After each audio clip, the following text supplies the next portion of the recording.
नमस्कार। गिरीश गुप्ता के चैनल में आपका स्वागत है। मौद्रिक नीति भी आ गई, आरबीआई के गवर्नर भी चेंज हो गए, बजट भी आ गया, बट बाजार का हाल ये है कि बाजार ऊपर जाने का नाम ही नहीं ले रहा है। आखिर क्या ऐसे कारण हैं, जैसे क्या बाजार को खाए जा रहा है जिसके कारण उसकी चाल ऊपर की तरफ तो कम से कम नहीं है, चाहे वह अपनी स्थिति पर स्थिर खड़ा हो या थोड़ा नीचे जा रहा हो। तो इसके लिए पहले हम कुछ फैक्ट्स को एनालाइज करने की कोशिश करते हैं।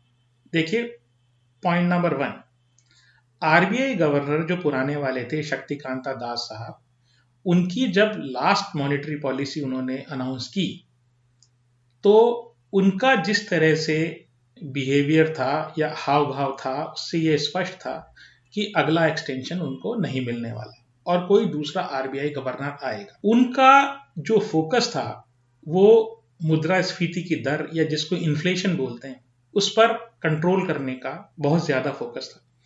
लेकिन सरकार ये चाहती थी कि ब्याज दरों में कमी की जाए, तो उन्होंने शायद जो सरकार की गाइडलाइन थी उनको फॉलो नहीं किया, या वो नहीं करना चाहते थे। 6 साल तो उनको हो ही गए थे, तो उन्होंने कहा कि ठीक है, अब 6 साल हो गए, मेरा अच्छा सा कार्यकाल में निकाल लेता हूं, मैंने अच्छा काम कर दिया और विदाई ही ज्यादा अच्छा ऑप्शन है। तो ये हुई एक बात। फिर उसके बाद एक आईएएस अफसर जो हैं संजय मल्होत्रा, वो फाइनेंस मिनिस्ट्री में काफी काम कर चुके हैं, तो उनको आरबीआई का गवर्नर नियुक्त किया गया। अगर आप इन दो फैक्ट्स को एनालाइज करें तो आपको ये बात स्पष्ट हो जानी चाहिए थी कि जो नए आरबीआई गवर्नर हैं वो ब्याज दरों में कटौती करेंगे ही करेंगे, और उसी के अनुरूप उन्होंने 25.25% या 25 बेसिस पॉइंट जिसको बोलते हैं, उतनी ब्याज दर में कटौती कर दी। लेकिन अब बात यह है कि उन्होंने ये नहीं कहा कि आगे भी ये दरों में कटौती जारी रहेगी। उन्होंने सिर्फ ये कहा हम टाइम टाइम पर इस चीज को रिव्यू करेंगे कि क्या इकोनॉमी में ब्याज दरों को काटने की आवश्यकता है, और अगर जरूरत हुई तो ही हम करेंगे। इसका मतलब क्या है? इसका अर्थ स्पष्ट है कि ये ब्याज की जो दरें कम की गई हैं ये व्यापारिक लॉबी के दबाव में की गई हैं, और अभी भी इकोनॉमी में जिस तरह का सुधार दिखना चाहिए था उतना सुधार नहीं है। अब ये हुई दो बातें। अब दो बातों को और मैं आपको बताता हूं। सरकार ने नया वेतन आयोग केंद्र सरकार के कर्मचारियों के लिए घोषित किया और उसके बाद बजट आया। तो जैसे ही आपने नया वेतन आयोग लागू करने के लिए एक कमेटी का गठन किया, वहीं से आपको ये बात स्पष्ट हो जानी चाहिए कि बजट में क्या आने वाला है। तो बजट में जो चीज आई वो भी वही आई कि इनकम टैक्स में की दरों में हमने कटौती कर दी। अब ये बात दूसरी है कि आखिरकार इसका फाइनल इफेक्ट क्या आएगा। देखिए, अभी तो यही क्लियर नहीं है कि वो नया बिल जो आएगा वो आजकल में आने वाला है। हम जब वीडियो रिकॉर्ड कर रहे हैं उसके हो सकता है उसी दिन आ जाए या उसके एक आध दो दिन बाद आए। तो बात यह है कि उस बिल में क्या आएगा, और ये जो नया इन्होंने इनकम टैक्स की छूट या 12 लाख तक की इनकम फ्री की है, उसका रियल इंपैक्ट या उसका सही एनालिसिस क्या है, ये भी अभी तक आज 8-10 दिन हो गए हैं बजट को, तो अभी तक ये बात भी क्लियर नहीं है कि आखिरकार बजट में है क्या। अभी हम या अर्थशास्त्री या चार्टेड अकाउंटेंट्स या फाइनेंस प्रोफेशनल्स अभी तक उस बजट को एनालाइज ही कर रहे हैं कि इनकम टैक्स में आखिरकार कितनी छूट है, किसको छूट है और किसको कितना फायदा होने वाला है। तो अब जब ऐसी स्थिति आ जाती है तो आपको क्या एक कंज्यूमर के हैसियत से ये एक इंसेंटिव या एक आशा जगती है कि मैं जाऊं और तुरंत गाड़ी खरीद लूं, या ऐसी आशा जगती है कि मैं जाऊं और तुरंत कोई मकान खरीद लूं? क्या ऐसा होता है? देखिए, जब तक स्थिति बिल्कुल स्पष्ट नहीं होती कोई भी कंज्यूमर एक्शन नहीं लेता है, क्योंकि पहले ही मुद्रास्फीति या इन्फ्लेशन की दर इतनी ज्यादा है कि लोगों की जेब में छेद हो चुका है। मैं आम आदमी की बात कर रहा हूं, और आप में से जितने भी लोग बिजनेस करते होंगे उनको पता होगा कि बिजनेस की आंतरिक हालत क्या है। हर बिजनेस वाला जो है वो स्ट्रगल कर रहा है, परेशान हो रहा है, जितनी सेल थी उतनी सेल अब नहीं है, क्योंकि चीजों की कीमतें इतनी ज्यादा हो गई हैं कि लोग खरीदने से डरते हैं या खरीदने के लिए नहीं आ रहे हैं, लोगों में विश्वास नहीं है। दूसरी बात कि ये जितनी भी चीजें हैं, चाहे ब्याज दरों में कटौती हो, चाहे इनकम टैक्स की रेट में कटौती हो, या इनकम टैक्स के स्लैब में बढ़ोतरी हो, इन सब का जो इफेक्ट आता है ना, वो थोड़े टाइम बाद आता है। इसको लैग इफेक्ट बोलते हैं। मतलब आपने आज कहा और आज ही आज आ जाए, ऐसा कभी नहीं होता है, थोड़ा टाइम आता है। तो जितने भी मार्केट पार्टिसिपेंट्स हैं, तो मैंने आपसे क्या कहा, जितने भी, जब ये शक्तिकांता दास साहब गए तभी मार्केट को ये भनक लग गई थी कि ये अब छोटा मोटा कोई ना कोई रेट कट तोहफे के रूप में आएगा। देखिए तोहफा ही है ये। इंटरेस्ट रेट को काटने से ज्यादा जो इंपॉर्टेंट है वो इन्फ्लेशन को काबू करना है।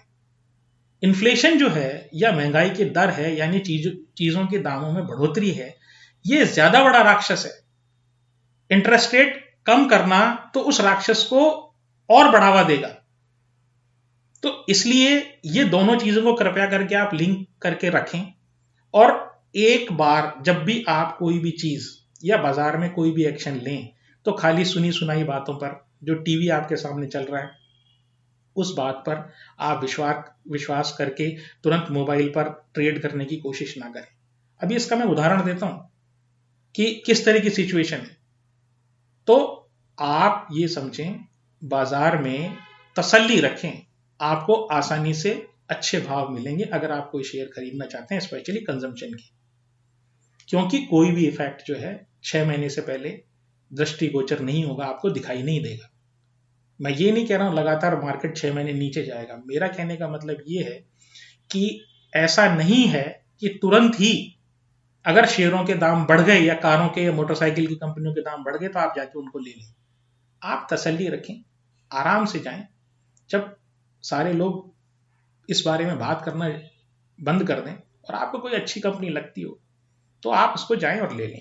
अब मैं बात करता हूं बीकाजी भुजिया की। वो बीकाजी स्नैक्स जो बनाते हैं, कंजम्पशन टीवी पे चल रहा है कि कंजम्पशन को बढ़ावा देना है। बिल्कुल सही बात है कि सरकार का फोकस कंजम्पशन को बढ़ावा देना है, इसमें कोई शक नहीं है। मैंने 2 पॉइंट्स आपको बताए, एक तो इनकम टैक्स की दरों में कटौती या स्लैब में बढ़ोतरी, जो भी क्लियर नहीं है एग्जैक्टली इसका इफेक्ट क्या आने वाला है। दूसरा, जो 8वां वेतन आयोग केंद्र सरकार के कर्मचारियों के लिए, वो तो सरकार का फोकस ये है कि कंजम्पशन को बढ़ावा दे। लेकिन ये भुजिया को क्या हुआ? भुजिया का जब तीसरी क्वार्टर का रिजल्ट आया तो बड़ा ही बेकार रिजल्ट आया, सेल ही कम हो गई।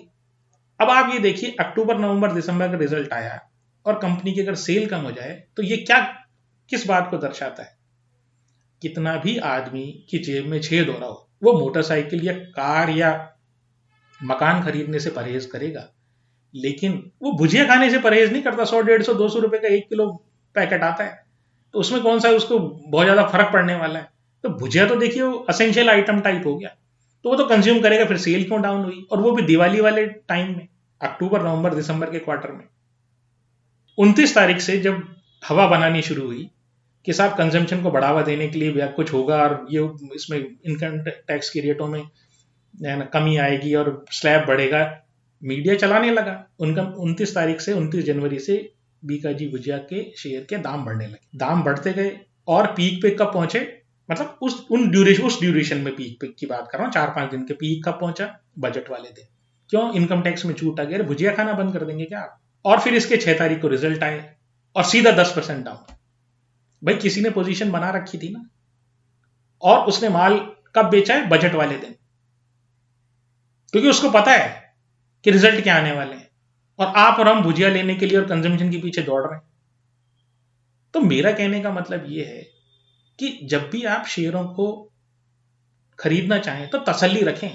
मैं हमेशा बार बार आपको ये कहता हूं कि ये तो एयरपोर्ट पे टैक्सीज की तरह, जितने भी शेयर्स है ना, ये एयरपोर्ट पे टैक्सी की तरह है, एक जाएगा तो दूसरा आएगा। ऐसा कुछ नहीं है कि आपको इमीडिएटली लेना ही लेना है, या आपको नहीं लेंगे तो पता नहीं क्या मल्टी बैगर छूट जाएगा।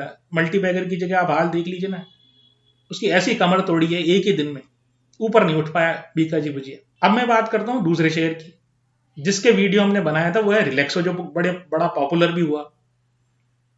तो उसके रिजल्ट्स आप देखिए। तो साहब क्या है, लगातार 2 क्वार्टर से, मतलब क्वार्टर सेकंड और क्वार्टर थर्ड, उनमें सेल्स में गिरावट है। जितने जोड़ी चप्पलें जूते उन्होंने बेचे उसमें गिरावट है, मतलब चप्पल जूते भी नहीं बेच पाए। उसके बाद मार्जिन में भी गिरावट है। उसके बाद क्या है, प्रॉफिट में भी गिरावट है। लगातार 2 क्वार्टर से, मतलब 6 महीने, पिछले क्वार्टर और ये तीसरा क्वार्टर, यानी सेकंड और थर्ड दोनों क्वार्टर्स में इनका ये हाल है। हमने ये बात पहले ही कह दी थी, ये मैनेजमेंट कंफ्यूज है और मैनेजमेंट को कुछ समझ नहीं आ रहा करना क्या है। अच्छा, जब हमने ये वीडियो बनाया तो अधिकतर लोग, हमारे जो दर्शक थे, वो हमसे सहमत थे कि हाँ, जो हमने कमेंट्री की या हमने जो एनालिसिस किया वो सही था। अब एक आध जो हमारे दर्शक थे उनके पास होगा ये शेयर, तो वो ये कहते हैं कि नहीं साहब, आप तो रिलैक्सो कंपनी को ही बुरा बता रहे हैं। जी, हमारा उद्देश्य ये थोड़ी है, हम तो आपको वस्तु स्थिति बता रहे हैं, आज की सिचुएशन क्या है। हम ये थोड़ी कह रहे हैं कंपनी बर्बाद है। हमने ये कब कहा, कंपनी अच्छी है, सालों से चल रही है कंपनी, लेकिन मैनेजमेंट को ये समझ में नहीं आ रहा हमें शेयर होल्डर की वेल्थ बनाने के लिए क्या करना है। देखिए, हमें कंपनी से कोई लेना देना नहीं, हमें तो शेयर से मतलब, शेयर का भाव बढ़ना चाहिए। और ये जो स्थिति है, इसमें मैं आपको बता देता हूं, शेयर का भाव नहीं बढ़ेगा जब तक परफॉर्मेंस नहीं आएगी, तब तक नहीं बढ़ेगा। अब एक सज्जन ने लिखा, एक दर्शक ने कमेंट किया कि साहब मैं नेगेटिविटी फैला रहा हूं, और कि उन्होंने तो 20 लाख का माल ले लिया या मेरे कहने से, मतलब जब मैंने नेगेटिव बताया ना तो उन्होंने 20 लाख का माल ले लिया और ये तो 5,000 हो जाएगा 4-5 साल में। अरे भाई साहब, कुछ कैलकुलेशन भी कर लीजिए आप। 5 साल में 10 टाइम्स। मैं उम्मीद करता हूं, मेरी दुआ है कंपनी चले, लेकिन मेरा काम तो एज एनालिस्ट या जो मैं आपको विश्लेषण बता रहा हूं, तो वो आपके सामने फैक्ट्स रख देना है, बाकी आप जो चाहें करें। प्रीमियमाइजेशन की तरफ जब तक ये नहीं जाएंगे रिलैक्सो वाले, तब तक ये शेयर का भाव नहीं बढ़ेगा। मतलब इनको अपनी स्ट्रेटेजी, कोई ना कोई स्ट्रेटेजी चेंज करनी चाहिए। देखिए, आपको बुरी लगेगी बात अगर आप शेयर होल्डर हैं तो, लेकिन यही सच्चाई है। आप मुझे, जैसे और दर्शक ने कहा कि साहब मैं नेगेटिविटी फैला रहा हूं, मैं फिर कह रहा हूं आप मुझे कह दीजिए ये नेगेटिविटी फैला रहा हूं, लेकिन ऐसा नहीं है। मैं आपके सामने सिर्फ फैक्ट्स रख रहा हूं। ना मेरा हाथ में है कि मैं आपको को शेयर खरीदने से रोकूं, ना मेरे हाथ में ये है कि मैं आपको शेयर बेचने से रोकूं, ना मैं ये सलाह देना चाहता हूं कि आप बेचो या ना बेचो। मैं सिर्फ आपके सामने फैक्ट्स रख रहा हूं। कंपनी की हालत तभी सुधरेगी जब मैनेजमेंट का एक क्लियर फोकस हो जाएगा। और इस बारे में एक हमारे दर्शक हैं आदित्य राज जी, उन्होंने बहुत ही बढ़िया कमेंट किया है। ये शायद मैनेजमेंट के स्टूडेंट हैं या पता नहीं, लेकिन बहुत कमेंट बहुत अच्छा है। उन्होंने कहा कि इसकी जो प्रॉब्लम का कारण है वो ये है, lack of marketing on online platform. मतलब ये ऑनलाइन प्लेटफॉर्म पे तो मार्केट करते ही नहीं है। तो इनको क्या चाहिए, इन्होंने एक सुझाव भी दिया है कि sell and advertise online to attract youth. देखिए, आज का यूथ है ना, वही ट्रेंडी चप्पलें पहनता है या ट्रेंडी ड्रेसेस पहनता है। अच्छी ड्रेस, अच्छी चप्पल, अच्छे स्लीपर्स, अच्छे शूज, पैसा खर्च करने को तैयार है। जो आज का यंगस्टर है वो ऑनलाइन ज्यादा खरीदना पसंद करता है। अभी कहते हैं साहब, जो मैनेजमेंट है, आप हमारा वीडियो में अगर देखेंगे तो मैनेजमेंट ये कहता नहीं, हम तो वो जो हमारे रिटेलर है ना, गांव गांव में जो रिटेलर, उन पे फोकस करेंगे। वो भी अच्छी बात है, उसमें कोई गलत बात नहीं है कि वो ये प्रयास कर रहे हैं, लेकिन अगर आप ऑनलाइन वाले चैनल को अगर आप बढ़ावा नहीं दोगे और आप प्रीमियम की तरफ नहीं जाओगे तो आपको प्रॉब्लम आनी ही आनी है। फिर उन्होंने लिखा है आदित्य राज जी ने कि इनका पुअर ब्रांड मैनेजमेंट है, कि ये कह रहे हैं कि मूव अवे फ्रॉम ओल्ड हवाई चप्पल। ये जो पुरानी स्लीपर्स जो चप्पलें हैं ना, हवाई चप्पलों वाला जो आपका सिस्टम है ना, उसको बंद करो आप, और focus on trendy and comfortable slippers design. तो ये कह रहे हैं कि भाई आप जो है ना, फोकस, इस बात मैनेजमेंट के लिए बात है, एक कमेंट है इनका। तो ये कहते हैं ट्रेंडी डिजाइन पे और कंफर्टेबल और यूथ फोकस्ड काम आप करो। ये जो आपने मास मार्केट के लिए या जो lower strata of the society के लिए आपने बना रखा है, तो वहां पे अनऑर्गेनाइज से आपका बहुत कंपटीशन है। एस कलीमुद्दीन साहब ने लांसर कंटेनर के बारे में पूछा है। तो देखिए, लांसर कंटेनर एक छोटी कंपनी है, करीब करीब 730-750 करोड़ के मार्केट कैप वाली कंपनी है। अब ऐसी जो कंपनी है, जब शिपिंग में या कंटेनर में या लॉजिस्टिक्स में इन्वॉल्व होती है ना, छोटी कंपनी, 730-50 करोड़ की कंपनी जो है, छोटी कंपनी, तो ये जब भी स्थिति होती है ना, तो वो जल्दी ही, जो वैश्विक मंदी अगर आती है व्यापार में, तो उसका शिकार सबसे ज्यादा होती है, क्योंकि पैसा नहीं होता। और फॉर एग्जाम्पल, अभी कोई पिछले टाइम में इनको क्या हुआ, अभी 1-2 साल पहले कहीं पोर्ट्स में जियोपॉलिटिकल टेंशन के कारण किसी पोर्ट्स पे कंजेशन हो गया। मान लीजिए आपको ये कहा जाए कि भाई आप यहां से नहीं जा सकते, आप इस पर्टिकुलर रूट से नहीं जा सकते, किसी भी कोई अटैक हो रहा हो, यहाँ पायरेट्स हो रहे हो, या जैसे हुती रेबल्स हैं वो कई बार अटैक करते हैं, जब अमेरिका से प्रॉब्लम होती है तो कंटेनर शिप्स के ऊपर या शिप्स के ऊपर अटैक करते हैं, तो मान लीजिए कंजेशन हो जाता है पोर्ट्स में। अब इनको लगेगा ज्यादा टाइम, तो इनका खर्चा बढ़ता है, क्योंकि आप उससे नहीं ले सकते। जैसे आप इसको ऐसे समझिए, आपने ट्रांसपोर्ट से माल भेजा और कहीं जाम लग गया, अब आप 3 दिन वहां पड़े रहे, तो खर्चा कौन बियर करेगा? ये सब ट्रांसपोर्टर बियर करेगा, या जिसने माल भेजा है वो बियर करेगा, क्योंकि वो तो पैसे दे चुका आपको। अगर सड़क में कुछ प्रॉब्लम आ गई, या सड़क जाम हो गई, या रोड जाम हो गया, तो आप ही की प्रॉब्लम है ना। तो दूसरी बात क्या है कि जो वैश्विक स्थिति अच्छी होती है, जब व्यापार फल फूल रहा होता है, तब तो ये जो इस तरह की जो लाइनर है और जो कंटेनर वाली जो या शिपिंग वाली जो कंपनी है, वो अच्छा काम करती है, क्योंकि भाड़ा तो आपको उतना ही लेना है जितना बाजार में चल रहा है। अब ऐसा तो है नहीं कि आप एक्स्ट्रा ऑर्डिनरी कोई भाड़ा ले आओगे कहीं से। ये बात मैंने जी शिपिंग वाले क्वेश्चन, जब हमने 1-2 वीक पहले हमने सवाल जवाब लिए थे, उसमें किसी सज्जन ने पूछा था कि जी शिपिंग के बारे में। देखिए वही स्थिति है कि आप प्राइस टेकर हो। प्राइस टेकर का मतलब जो मार्केट में चल रहा है ना, तो आपका जो भी माल लोड करवा रहा है, शिप करवा रहा है, एक्सपोर्ट कर रहा है, वो जो भी बाजार में भाव चल रहा है ना, वही देगा।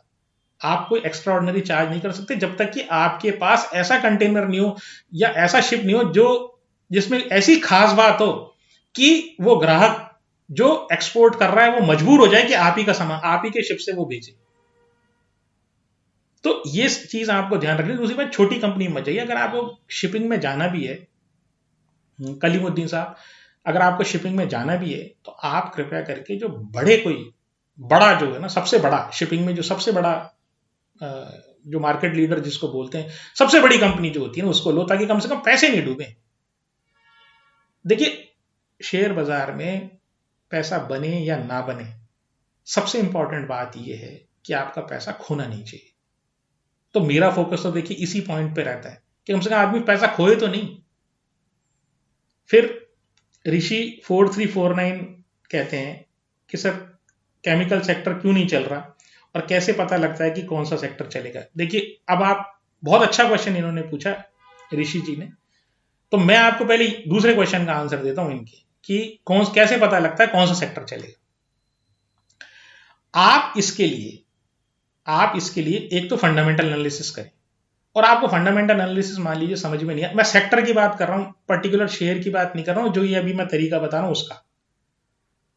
आप पहले सेक्टर का फंडामेंटल जानने की कोशिश करें।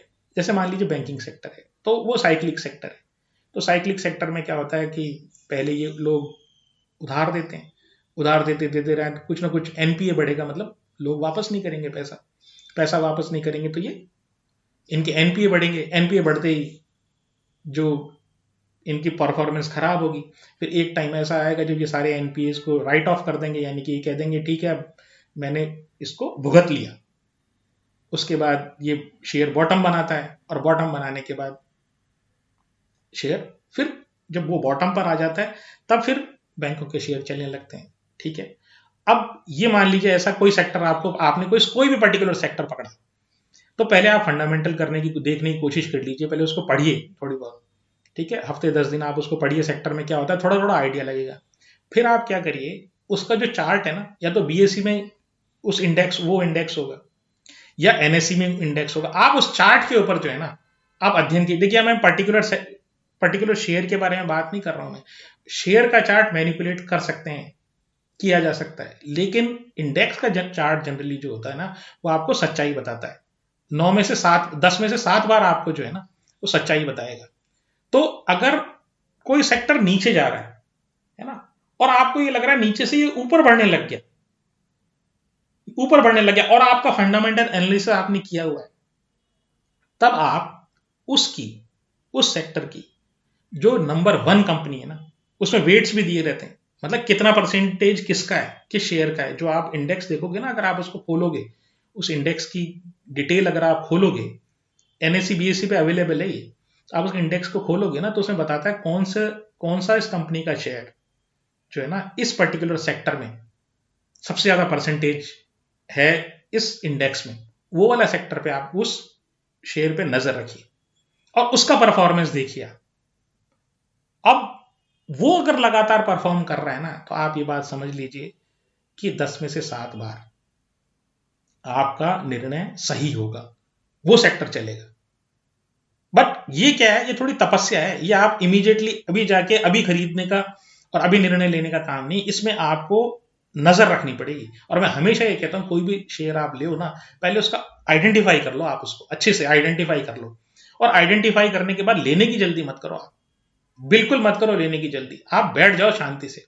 करेक्शन आएगा, 15 दिन में आएगा, 20 दिन में आएगा, 1 महीने में आएगा, 2 महीने में आएगा, 6 महीने में आएगा, और नहीं आएगा तो जाने दो, और तब आप लो और लेके बैठ जाओ, आप लेके बैठ जाओ, गिरे तो और लो। अगर आपकी स्टडी सही है तो वो शेयर चलेगा और आपको अच्छा खासा रिटर्न देगा, 20-22%। तो मैंने बहुत ऐसे इन्वेस्टर देखे हैं जो ये इस तरीके से काम करते हैं, और 20-22-25% का रिटर्न उनके लिए मामूली बात है। लेकिन उस टाइम क्या कोई उसकी बात नहीं कर रहा होगा, हर आदमी उसके ऊपर नेगेटिव होगा। खैर, अब आपका दूसरा क्वेश्चन मैं लेता हूं कि केमिकल सेक्टर क्यों नहीं चल रहा है। देखिए, केमिकल सेक्टर अपने आप में कोई सेक्टर नहीं है, क्योंकि केमिकल क्या चीज है, हमारा सारा शरीर केमिकल से बना हुआ है। ऐसे कहते हैं ना कि इसके दिमाग में केमिकल लोचा है। हमारी जितनी भी जो बायोलॉजी के स्टूडेंट्स हैं या जो साइंस के स्टूडेंट्स हैं जिन्होंने ऑर्गेनिक केमिस्ट्री पढ़ी होगी आप में से, उन लोगों को पता होगा हमारा शरीर ऑर्गेनिक केमिस्ट्री का से बना हुआ है। ऑर्गेनिक केमिस्ट्री हमारा शरीर पूरा, हम खाते हैं वो केमिस्ट्री है, वो केमिकल है। हम जो लैपटॉप या माइक या जो मोबाइल इस्तेमाल कर सकते हैं उसमें केमिस्ट्री है, वो उसमें केमिकल्स हैं। हम गेहूं खाते हैं तो पेस्टिसाइड्स है, वो भी केमिकल है। हम सॉस खाते हैं तो उसमें जो प्रिजर्वेटिव है वो भी केमिकल है। फिर हम कपड़ा पहनते हैं तो वो भी एक केमिकल है। हम गैस का इस्तेमाल करते हैं, खाना बनाने की गैस, कुकिंग गैस, उसमें भी केमिकल है। पानी की सफाई होती है, जो टैप वाटर घर में आता है उसमें भी केमिकल मिला होता है। दवाइयां हैं वो तो केमिकल है ही। फिर एसी में जो गैस डलती है वो भी केमिकल है। तो चारों तरफ हमारे केमिकल ही केमिकल है। फिर वो जो आप जो सफाई करते हैं घर की, वो केमिकल है। फलों को पकाते हैं तो वो केमिकल है। तो चारों तरफ आपके केमिकल ही केमिकल है। समस्या क्या है, इसमें से ये आइडेंटिफाई करना बड़ा मुश्किल है कि आखिरकार मेरी कंपनी क्या करती है। क्योंकि जब तक आपने ऑर्गेनिक केमिस्ट्री नहीं पढ़ी हुई हो या आप केमिस्ट्री के माहिर नहीं हो, तब तक आपको बड़ा दिक्कत आती है इस बात को समझने में कि वो बनाता क्या है। तो मैंने आपसे कई बार ये बात कहा है कि आप पहले ये तय करें कि इस कंपनी का बिजनेस मॉडल क्या है। आपको बिजनेस मॉडल पता होना चाहिए। अब आपको प्रोडक्ट ही नहीं समझ में आ रहा कि प्रोडक्ट क्या बना रही है, पहले बिजनेस मॉडल समझिए वो करती क्या है कंपनी, और उसके बाद फिर आप उस शेयर पर नजर रखिए और फिर खरीदिए, और सही वैल्यूएशन पे खरीदिए, किसी कहने से मत खरीदिए। और मेरी सलाह पे तो अगर मेरे को कभी मेरा कोई भी वीडियो आप देखें, उससे तो मेरे से तो इन्फ्लुएंस होने की आपको आवश्यकता ही नहीं है, क्योंकि मेरे इन्फ्लुएंस में आने में हो सकता है आपको नुकसान हो जाए। कोई कंपनी कोई सा केमिकल बनाती है, कोई कंपनी दूसरा केमिकल बनाती है, कोई कंपनी तीसरा केमिकल बनाती है। अब ब्रॉड अगर मैं कहूं तो वो एक हमने अमाल लिमिटेड का एक वीडियो बनाया था, उसमें मैंने बताया कि ब्रॉड अगर केमिकल्स को हम आइडेंटिफाई करें या कैटेगराइज करें तो वो 2 कैटेगरीज में होता है। एक होता है बल्क केमिकल और एक स्पेशलिटी केमिकल। अब बल्क केमिकल क्या होता है, जो थोक के भाव जाता है, कंटेनर के कंटेनर, या वो जो बड़े बड़े जो ट्रक्स आपने देखे होंगे सिलिंड्रिकल, जो टैंकर जिसको बोलते हैं, तो उन वो जो टैंकर्स होते हैं वो जो केमिकल ट्रांसपोर्ट करते हैं वो बल्क केमिकल्स हैं। स्पेशली उसमें मार्जिन बहुत कम होता है, कमोडिटी तो है। और एक स्पेशलिटी केमिकल होता है, जो स्पेशलिटी केमिकल जो किसी पर्टिकुलर पर्पस के काम आते हैं, जैसे फूड प्रिजर्वेटिव के काम है, तो उनके लिए उनका क्वालिटी बहुत अच्छी होनी चाहिए, तो उनमें मार्जिन ज्यादा होता है। फिर आजकल ग्रीन केमिकल आ गए। भाई ग्रीन केमिकल क्या होता है कि भाई जो पर्यावरण को नुकसान नहीं पहुंचाए।